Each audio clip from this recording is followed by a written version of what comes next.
What's up, everybody? Anton Kraly here, and welcome back to the eCommerce Lifestyle Podcast. If this is your first time listening, just know that this show is designed to help e-commerce store owners to increase their revenue, automate their operations, and become the authority in their niche. And this episode should really help you with all of those things. I also want to make a note before we get into this that you're currently listening to a series, and this is episode 4 of 4 of a series I've been doing called Dropshipping during the pandemic. So if you just stumbled upon this episode and you've missed the first 3, I highly recommend you go back and listen to them first. What I'll do is post links to each of those episodes in the podcast notes. So you can click that, go back, listen in, and then this one will make a lot more sense because all of the episodes really do build on themselves. With that being said, the topic for today that's specific to dropshipping during a pandemic is about making your plans moving forward. So what do the next 3, 6, 9, 12 months look like at your company? So what we're gonna do in this episode is get into that, and I'm gonna share with you what we're doing to make sure we're not only seeing results now, but that we're also seeing results as we move into the future. So let's first do a quick recap of the previous 3 episodes. The first was all about suppliers and how you can increase your units sold. The second was about your stores and what you can do on your stores to increase your conversion rate, meaning to turn more visitors into buyers. The third, that was our last episode, was about traffic and how you can increase your return on ad spend. And again, this one specifically is about planning for the future. But as a quick catch me up, because I know the first episode was back about 2 weeks ago now, what we discussed in that episode and kind of a high level overview or a summary was how to deal with current issues we're seeing with suppliers, most of them meaning products might be out of stock or back ordered. And the solutions that we're currently implementing in our businesses that I recommend you do as well.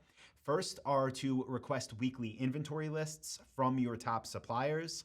The second was to pre-purchase remaining inventory of best sellers. The third was to pre-purchase new shipments of best sellers. And the fourth was to secure new suppliers, because this really is a great time to increase your product catalog and get approved with brands maybe you never reached out to before or that have denied you in the past. And by implementing everything I taught in section 1, you're going to be able to continue selling while others, meaning your competition, cannot. And you're going to also be able to increase your product offering. Now, the next thing we covered was in regards to your store optimization. And some of the challenges there are that our stores are set up for what worked a few months ago. And what worked a few months ago isn't the same as what works now, specifically because, again, the products that we might have sold at the highest volume might not now be in stock. So again, go back to that episode to hear everything we're doing. But from a high level overview, some of the solutions there are recommending similar products, restructuring your homepage and your collection pages, informing website visitors of shipping dates. This is extremely important. We're also promoting financing now more than ever. We're collecting more leads, and we're making sure we have remarketing code on all of our sites for all of the different platforms that we advertise on. And by doing this, we're able to direct people to products that they can actually get now, and we're giving them creative ways to pay. So if they're worried about spending money out of their bank account, now they can get an interest-free way to pay and pay their thing off over the next 6 months, should they so choose. Now, after that, we moved on to paid traffic. And the problems here were that paid traffic is cheaper than it's been in years, but conversion rates are down because there's more window shoppers than we've seen in really years and years and years for the low cost of traffic. A lot of people just are there because they're bored and they have extra time and internet usage is way up. So some of the solutions we covered for that. First were to immediately cut ad spend for out of stock products, to invest in remarketing, and to scale traffic on what's working. And by doing this, you're going to be able to maintain your short-term return on ad spend while building huge audiences for cheap that can be extremely profitable over time. Again, if you want specifics for how we're doing this, just go back to the last podcast episode, which will be linked up below. But you'll notice here, right, the third thing we talked about with paid traffic The goal here really is to keep our return on ad spend where we're comfortable, where we're very profitable, but also to build these huge audiences for cheap that can be extremely profitable over time. And that's really the biggest key for what I see as the coming months and year being our best ever. And this is what I want for you too. So this goes right into step number 4, planning. Planning for future success. Now, a lot of this has to do with those audiences. And just a quick recap, when I'm talking about audiences, I'm talking about groups and segments of people that you can remarket to. So one way of getting these people is by getting them on your email list. Another way is by building remarketing audiences that you can use on Facebook and Instagram. Another way is by building remarketing audiences that you can use on Google Display Network, Google Shopping, Google Search Text Ads, Google Discovery Ads, YouTube. So you want to be building these audiences now so that your future can be the most profitable. That honestly, I think what we're going into really is an opportunity where we can have some of the best months that we've ever had. And there's no reason why you can't have this also. So what do I mean though when I'm saying planning, right? Planning for future success. Well, what we've been doing, and we already started executing on this, by the way, is making sure we're planning our future promotions, not just to be, oh, let's have a sale this month and see what happens, but to make sure we can make the most attractive and most irresistible offers to those audiences. All of these people that we're building up in our remarketing audiences and on our email list for super cheap. What can we offer them that's going to get them to buy? So you want to think of it as, what reason can I give a lot of these people that we might write off as window shoppers? What can we present to them that's going to get them to take out their credit card or take out their debit card, or just go ahead and use financing and pay that way? So what I want you to start doing is pull up a calendar and look at all of the holidays coming up. I'll actually link to a resource below this podcast that shows like every holiday there is, and there's a ton of them. You can get creative with them if you want, but every month there's multiple holidays. And start thinking, what can I offer on which dates, and what should the emails look like for this campaign? What should my Facebook ads look like for this campaign? What should my Google ads look like for this campaign? And don't just throw it together last minute and post it up there and hope it works. Instead, start focusing now, even months out. That way you're giving all of these people a reason to buy. So I say we've already been executing on this because at the time I'm recording this, we are towards the end of July, and we just ran our 4th of July promos, and they did very well. And a lot of those ads were going to these cheap audiences. So that's why I'm saying this stuff is already working. And in the background, we're still building all these huge audiences for the next promotion, and the one after that, and the one after that. So that's why I know what we're doing is setting us up for really tremendous profitability over these next few months and even year. And there's no reason why you shouldn't be doing the same while planning your promotions. And I do want you to think out of the box when you're thinking, what can I offer my people? Of course, you can do the standard 10% off all orders, free expedited shipping. You could do things like that. But try to think, is there any way I can work with my suppliers to get something that's just going to be, again, irresistible? That's going to make it so my audiences can't say no.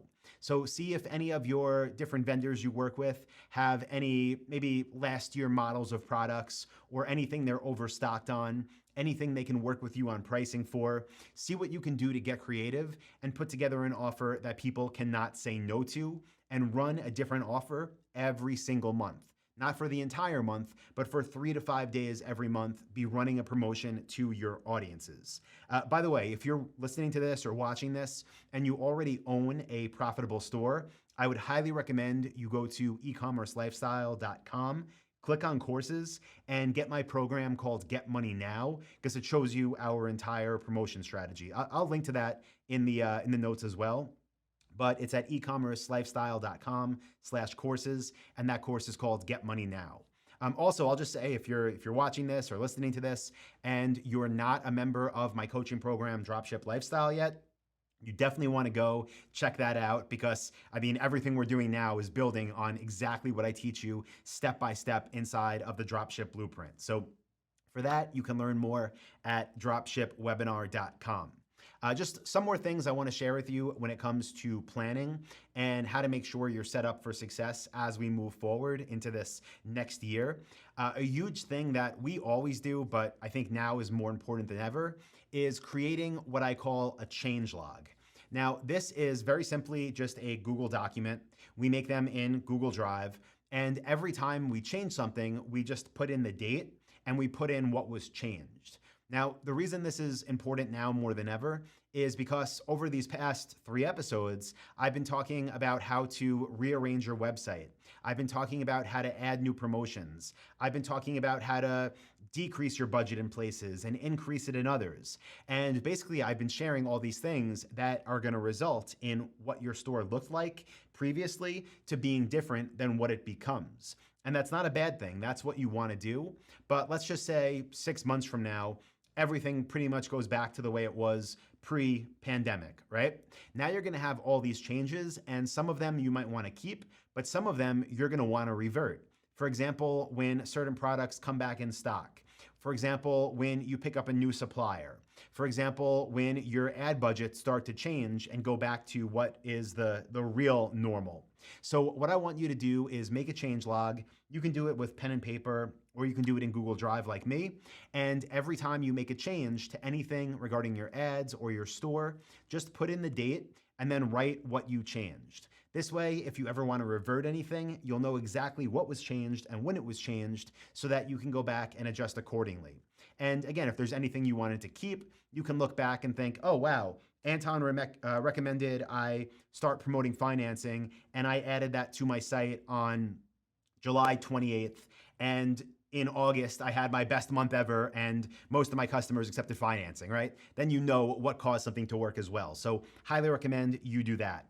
So that's going to do it for this series, guys. I really do hope you found this helpful. Again, some of the highest level overview things of what we're doing to not only stay in business, but to actually grow and be more profitable than ever during a pandemic while being set up for success. So if you missed any of these episodes, I'm going to link all of them below this podcast. So you can just click, go back, catch up, stay up to date. And as always, if you are running a business and it's profitable and you want it to grow faster, I highly recommend you go to ecommercelifestyle.com/courses and see what we have available there to help you get to that next level.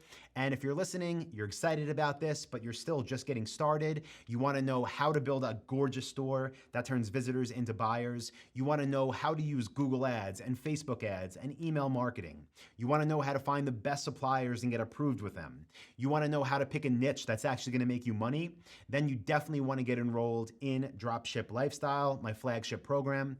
And the perfect place to start there is at dropshipwebinar.com. So I will link to that in the podcast notes as well. So as always, guys, thank you. I appreciate you. If you got value, do me a favor, leave a like, and please do leave a review over on Apple Podcasts. I read them all, and it means a lot. So thank you, everybody. I appreciate you, and I will talk to you in the next episode of the podcast. See ya. Hey, what's up, guys? Anton here again, and I hope you got some real value out of that video you just watched. If you did, you should definitely check out this one or this video right here. I do 2 new ones every week. You'll see a subscribe button right here. And if you want my free training that is 2.5 hours long of value with 237 niches, click this button right down here. It'll take you to where you need to go.